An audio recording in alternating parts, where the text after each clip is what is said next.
Here are the top stories for today, August 6, 2021. Movement restrictions are back as a 2-week enhanced community quarantine in Metro Manila begins today. Police officers scrutinize documents of motorists to ensure only essential travelers can pass through checkpoints. Police units form quick response teams to prevent crowding in vaccination centers as authorities double down on efforts to prevent super spreader events. Spreading faster than COVID-19, the government runs after those sowing rumors that those unvaccinated are not eligible for financial aid, resulting in people flocking to vaccination centers and disregarding health protocols just to get the jobs. And the National Economic Development Authority assures food remains stable amid a 2-week ECQ in Metro Manila.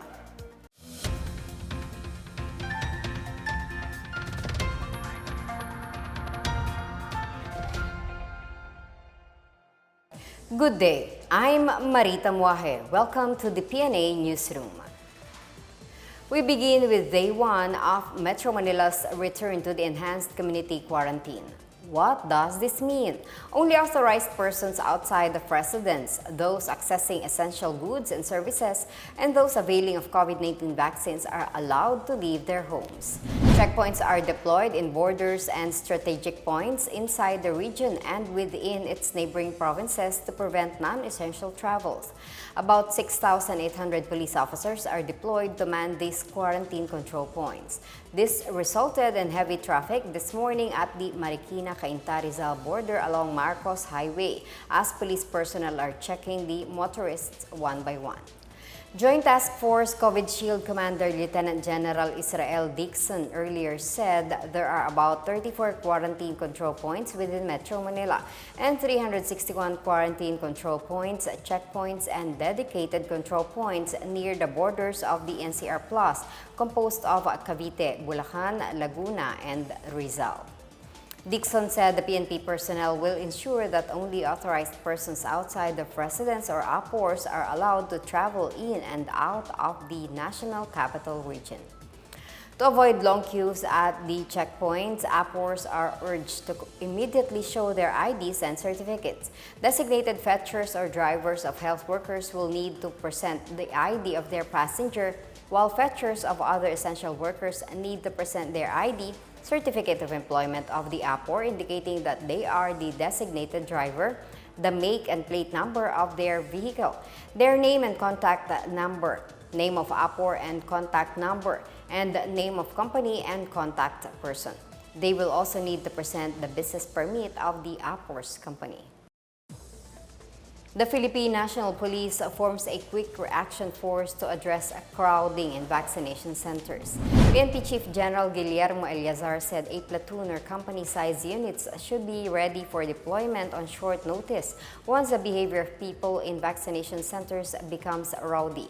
He also instructed all police chiefs to coordinate with local chief executives to determine the vaccination rules and processes in their areas. The measure came as people flocked to vaccination centers across Metro Manila on Thursday over reports that unvaccinated individuals will not be allowed to go to work or receive financial aid. Malacanang ordered local government officials to implement measures to control crowding in COVID-19 vaccination centers, warning them that failure to do so can be considered dereliction of duty. Well, unang-unang po, sinabi na po ng Presidente sa Talk to the People, obligasyon po ng mga lokal na pamahalaan na iwasan na maging super spreader event ang ating mga bakunahan. Sinabi rin po niya dapat maging makatao at yung overcrowding nga po, hindi makatao yan.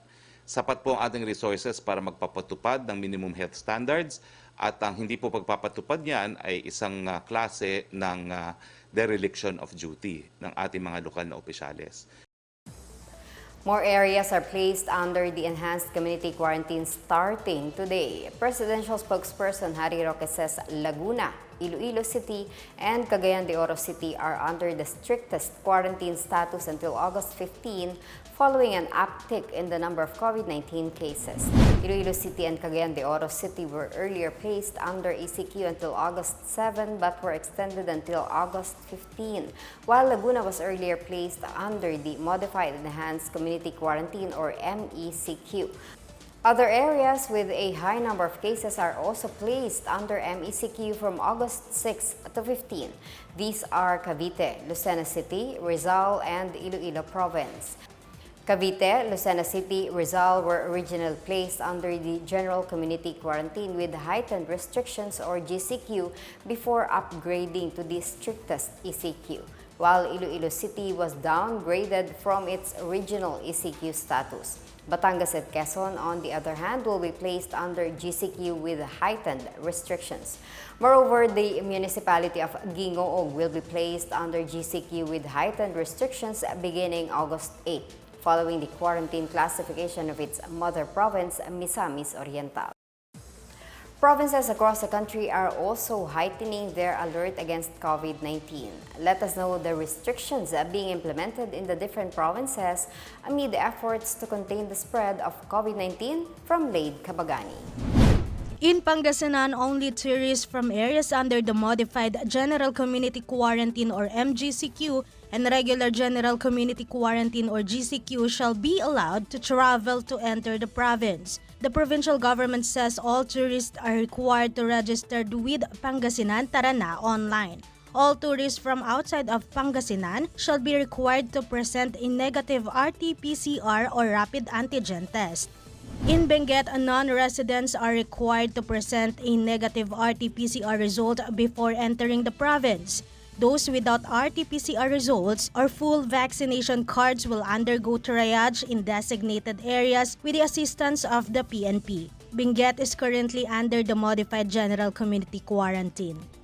And in Ilocos Norte, returning residents are temporarily banned from entering the province until August 15, except for overseas Filipino workers who have scheduled arrivals. Based on the latest tally of the Provincial Health Task Force, Ilocos Norte has also lagged 14 confirmed cases of COVID-19 variants. These include 8 Alpha, 1 Beta, and 5 Delta variants. The provincial contact tracing team is currently implementing more aggressive contact tracing strategies to contain further spread of infections. For the PNA Newsroom, I'm Lade Cabagani. The House of Representatives is pushing for equitable distribution of financial assistance or ayuda amid the enhanced community quarantine classification in the National Capital Region. House Ways and Means Committee Chair Joey Salceda said the House will pursue the critical lifeline measure, particularly the 216 billion peso funding for 2 rounds of cash aid worth 2,000 pesos, which will be given to each of the 108 million Filipinos regardless of economic status. Salceda said the emergence of the COVID-19 Delta variant and the imposition of the ECQ in NCR and nearby provinces have made it imperative for Congress to push for the cash aid. Everybody's eligible to the ayuda. Sir, But the House is committed to implement because it is a landmark that the Philippines should be able to realize that in crises such as this, that at least we have a policy instrument called the Universal Basic Income, which is to give everyone, every Filipino, every citizen, at least an aid from the government because everybody was hurt anyway. Malacanang earlier said they may ask for a supplemental budget from Congress should the national government need additional funds to implement its cash aid program. Siguro sabihin na lang natin na it's not an issue of meron bang pondo. Kung hindi, maghahanap ng pondo. Kasi ang mandato ng presidente, huwag mag-ECQ na walang ayuda. Now, kung walang budget for ayuda, hahanap naman po tayo. At ngayon po, may sinabi na nga po si Secretary Dominguez ng ating Department of Finance doon sa mga dividendo ng mga GOCCs natin kukunin. Kung hindi pa yung po sapat, nandyan din yung savings. Kung hindi pa sapat, edi kukuha po tayo ng supplemental budget galing sa Kongreso. Hindi naman po tayo mauubusan ng pondo. Yan lang po ang assurance natin sa taong bayan. Meanwhile, Interior Undersecretary Jonathan Malaya said the distribution of financial aid may start next week.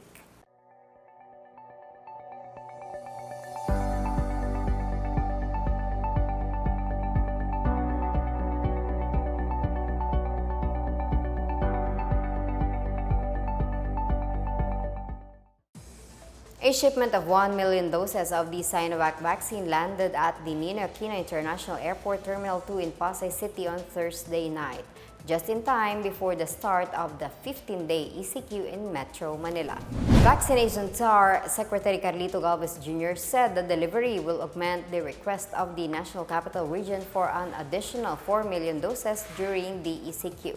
Supplies will likewise be increased in other areas like Laguna, Bulacan, Cavite, Rizal, Metro Davao, Metro Cebu, Cagayan de Oro City, Iloilo, Aklan, Apayao, and parts of Ilocos Region. Galvez also said vaccination will continue as usual in the NCR even if it is under ECQ. He urged the public to sign up and follow proper processing to avail of the more aggressive vaccine rollout. Galvez meanwhile said the ECQ is part of the government's efforts to anticipate the spread of the COVID-19 Delta variant. He said they don't want to wait for the healthcare system to become overwhelmed. He said the government must prepare for the worst and act fast to protect the people against emerging coronavirus variants. As of August 4, over 22 million COVID-19 vaccine doses have been administered nationwide. The day before, the country recorded its highest daily vaccination rate at over 700,000 jobs. Authorities are also battling disinformation, which seems to spread faster than COVID-19. With this, the Metropolitan Manila Development Authority has asked the National Bureau of Investigation to look into the spread of rumors that only those vaccinated against COVID-19 will receive cash aid or ayuda during the ECQ in Metro Manila. In a letter addressed to NBI Officer in Charge Eric Destor on Thursday, MMDA Chair Benhur Abalos Jr. asked the NBI to find the sources of misinformation and hold them accountable. He clarified that the government would give 1,000 to 4,000 pesos to low-income residents regardless if they are vaccinated or not. The spread of fake news has caused alarm and resulted in crowding in vaccination sites in Manila, Las Piñas, and Masinag in Antipolo City. Abalos also said the Metro Manila's local government units have committed to administering 250,000 jobs daily during the 2-week ECQ. He urged the public against spreading misinformation and to wait for their vaccination schedule. Meanwhile, the Quezon City local government said it will slap violators of the COVID-19 vaccination program with corresponding jail time and fines. The city government have been intercepting vaccinees who present fake notification texts and email messages. Under Ordinance Number SP 3032, violators shall be fined 5,000 pesos and imprisoned for as much as 6 months. Also to be penalized are filing false information, illegally buying and selling vaccines, selling vaccination slots, misrepresenting vaccine status, and other means to cheat the government's vaccination program. Still to come, the Caraga region is one step closer to development through key airport and seaport projects. And no need to worry as food prices will remain stable amid the 2-week ECQ in Metro Manila. Details ahead, keep it here on the PNA Newsroom.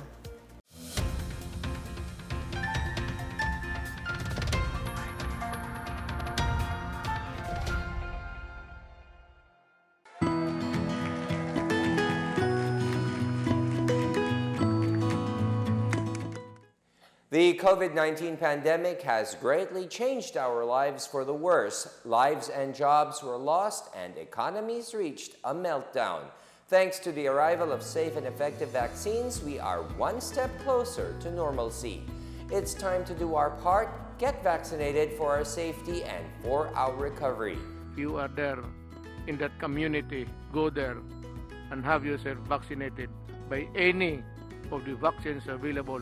They are all potent, they are all effective.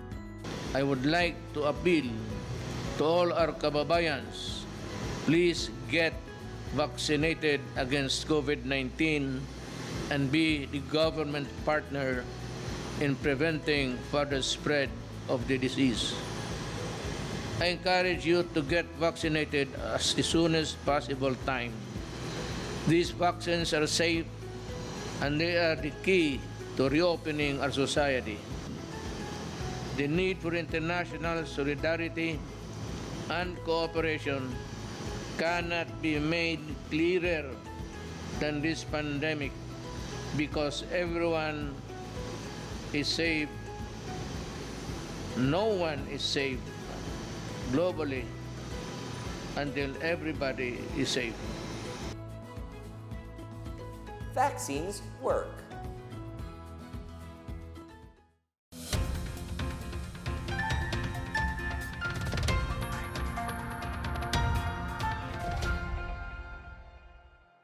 Malacanang joins the entire Filipino nation celebrating the victory of Carlo Paalam and the bronze medal finish of Yomir Marcial in men's middleweight boxing. Presidential spokesperson Harry Roque said they truly serve as inspiration for our people, especially the youth, to emulate. Meanwhile, PCO Secretary Martin Andanar lauded Paalam, saying the Philippines has already secured multiple medals for the first time since the Los Angeles 1932 Games. Andanar said he is one with Filipinos in praying for Paalam's victory against Great Britain's Galal Yafai on Saturday to bring home the country's second gold medal. He also thanked Marcial for getting the country's second medal in boxing after Nesty Petecio's silver in women's featherweight and the third overall for the Philippines after Heidi Lindia's historic gold medal in women's weightlifting. Paalam will face Galal Yafai of Great Britain in the final round of the flyweight event tomorrow, August 7. The Department of Health in Central Visayas encourages breastfeeding mothers to be inoculated and transfer the benefit of the COVID-19 vaccine to their babies. Ronaldit Kapala Arriesgado, Nurse 5 at the DOH 7 Center for Health Development, said that nursing mothers who received a COVID-19 vaccine can develop antibodies and may pass it on to their babies through their breastfeeding. Except for Russia's Sputnik V, she said all other vaccine brands are safe for breastfeeding women. Arriesgado also said even if mothers are positive of COVID-19, they can continue breastfeeding their babies as there is no study that would show that coronavirus could be transferred through breast milk. Arriesgado was the speaker during the Philippine Information Agency Region 7's virtual presser in observance of August as National Breastfeeding Awareness Month and August 1 to 7 as World Breastfeeding Week. The Department of Transportation on Thursday formally unveiled the major airports and seaport development projects that will further boost the connectivity of the Caraga region. In a ceremony at the Butuan Airport, Transportation Secretary Arthur Togades said these include the asphalt overlay of the runway, the improvement of the interior and exterior features, and the establishment of a malasakit hall. Togade also officially opened the newly improved Cantilan Port, situated in Cantilan Town in Surigao del Sur. Togade said that the improvement of the Butuan Airport and the Port of Cantilan will also provide equitable and inclusive growth in Caraga region. He said President Rodrigo Duterte mandated for the DOTR to provide comfort and convenience to Filipino travelers. Over 8 million Filipinos used modern methods of family planning, a 6% increase from last year. This as the Department of Health and the Commission on Population and Development renewed their call to continue providing family planning as a vital and essential health service, especially during the COVID-19 pandemic. Health Secretary Francisco Duque III commended service providers and their partners for making it possible for the Philippines to make progress in family planning efforts. He said protecting ourselves from COVID-19 is as important as shielding families from the burden of unintended pregnancies. The DOH and PAPCOM will have a joint health event in celebration of the National Family Planning Month this August with the umbrella theme, Usap Tayo sa Family Planning at Iba Pa. It will promote informed choice and open conversations about family planning and sexual and reproductive health. The Philippine government is proactively ensuring stable and affordable food prices, especially amid the implementation of the ECQ in Metro Manila and stricter quarantines due to the COVID-19 Delta variant. The National Economic and Development Authority said it expects pork prices to go down further in the second half of the year as more imports come in. The Department of Agriculture will also fast-track the issuance of the Certificate of Necessity to import fish to cover the domestic demand during the closed fishing season starting October 2021. Socio-Economic Planning Secretary Carl Kendrick Chua assured that the government will proactively manage any threats to the country's food security. The headline inflation rate decreased from 4.1% in June 2021 to 4% in July 2021. Year-to-date inflation remains at 4.4%. Overall, food inflation slightly increased from 4.9% in June to 5.1% in July. Meanwhile, non-food inflation slowed down from 3.4% in June to 3.2% in July.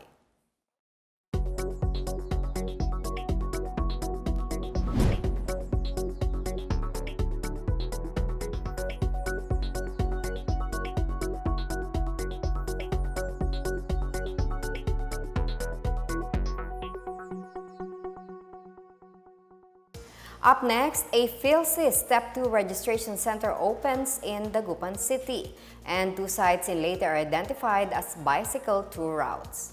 We're back after a quick break. Stay with the PNA Newsroom.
You are still watching the PNA Newsroom. Malacanang maintains that the national government's Anti-insurgency Task Force is the solution to decades-long armed conflict in the country. Presidential spokesperson Harry Roque shrugged off Vice President Leni Robredo's call to suspend fund releases for the National Task Force to end local communist armed conflict and use them for cash aid during the enhanced community quarantine. Roque said the LCAC is the government solution to end armed conflict in the country. The NTF-LCAC has been pushing through with the development projects in the barangays freed from the New People's Army through its Barangay Development Program. Of the 19 billion peso total budget of the NTF-LCAC, 16.5 billion is allotted for the development of over 800 barangays cleared of insurgency. He assured that the government is already looking for additional funding sources to source its cash subsidy program. The Western Visayas Regional Task Force to end local communist armed conflict is foreseeing the end of the extortion activities of the Communist Party of the Philippines New People's Army with the ongoing investigation conducted by the national government. RTF-6 LCAC spokesperson Assistant Provincial Prosecutor Flosimer Cris Gonzalez said the National Task Force to end local communist armed conflict is preparing appropriate charges against persons and companies supporting the terrorists. National Intelligence Coordinating Agency Director General Alex Paul Monteagudo said 87 companies have been identified supporting the communist rebels. He said without the funds generated from their extortion and other terrorism financing schemes, communist terrorist groups cannot hope to sustain their terroristic activities. Gonzales also slammed the propaganda machinery of the CPP-NPA for denying their syndicated extortion activities and by twisting facts to malign Monte Agudo and the NTF-ELCAC. The RTF-6 ELCAC meanwhile told United States senators not to undermine the government's war on drugs and the communist terrorist groups. Gonzales made the statement after 11 U.S. Democrat lawmakers called the attention of the Biden administration to the alleged human rights violation of the Duterte administration. Gonzales said that he witnessed how the administration has taken head-on the drug cartels in the Philippines and effectively dismantled the long-existing drug trade.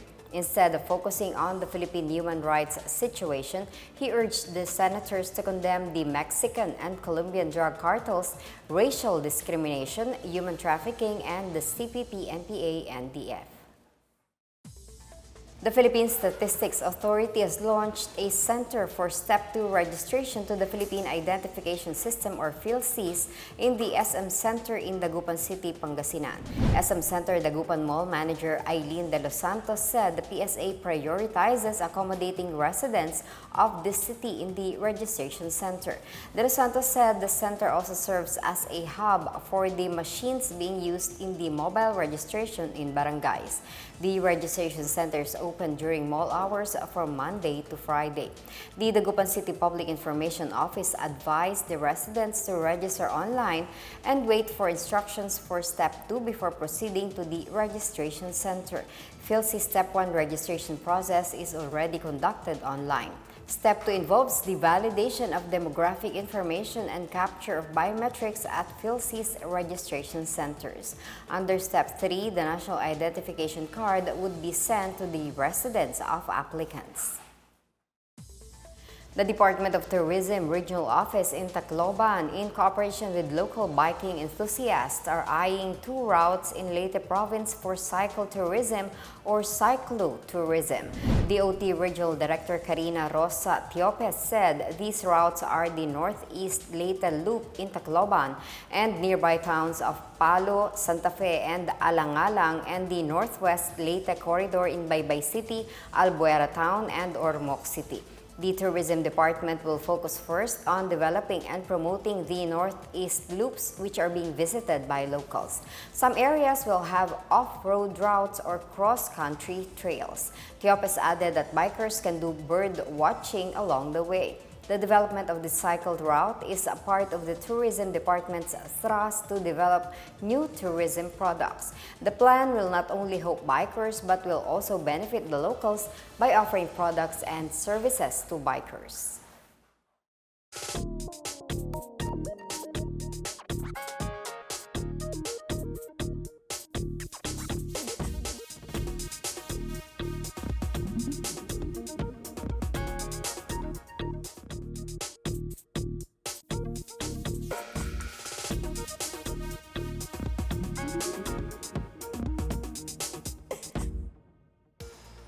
Let's take another look at today's biggest stories. Movement restrictions are back as a 2-week enhanced community quarantine in Metro Manila begins today. Police officers scrutinize documents of motorists to ensure only essential travelers can pass through checkpoints. Police units form quick response teams to prevent crowding in vaccination centers as authorities double down on efforts to prevent super spreader events. Spreading faster than COVID-19, the government runs after those sowing rumors that those unvaccinated are not eligible for financial aid, resulting in people flocking to vaccination centers and disregarding health protocols just to get the jobs. And the National Economic Development Authority assures food remains stable amid a 2-week ECQ in Metro Manila. As Filipinos, we all have a vital role to play in preventing the spread of COVID-19. So remember, wear face masks and face shields, wash your hands often, practice safe physical distancing, go out only for essential reasons, and get vaccinated as soon as possible to protect ourselves, our families, and the community. Together, we can beat COVID-19.